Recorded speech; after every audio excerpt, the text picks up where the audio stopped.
All right, YouTubers, Steve's Auto Care, a quick little video here. I'm just gonna do this with the cell phone camera, real quick. Checking ball joints, and let's turn it around. All right, we have, get off the floor. We have a Jeep Cherokee, or not a Cherokee, this is a Commander. This, what I'm about to tell you, kind of goes generally across the board, not specifically the Jeep Commander, but we'll talk about that in a sec. Let me get down here. And what we're looking at, lower control arm that is holding up the spring and suspension. We have the equivalent of, let's see, get way up there. See the spring up there?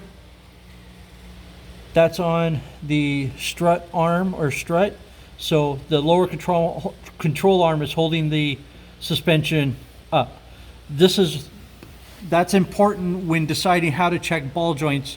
This goes across the board. Most trucks, SUVs, anytime you have the suspension being supported by the lower ball joint or lower control arm. So to check the ball joint, you need to support the suspension. You need to get the weight of the car off the ball joint. So you lift up the control arm. As you can see, it is just barely off the ground. And with my pry bar, you see here, my pry bar is just barely off the ground. We'll go back to the ball joint and you'll see it.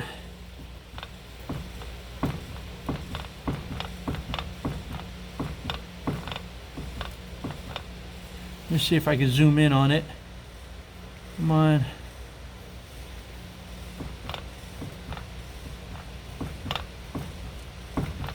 All right, we'll zoom out, show you what exactly I'm doing to make that happen. I'm doing this.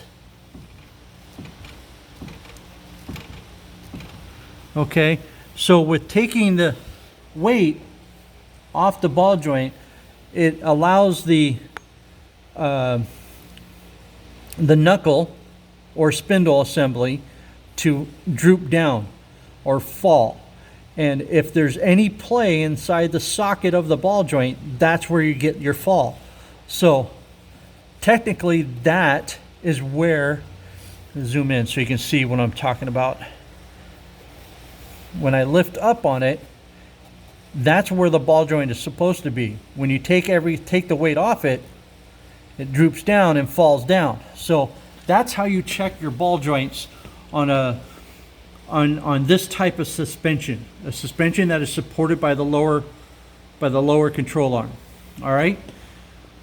Whew. Thanks for watching. We'll see you later.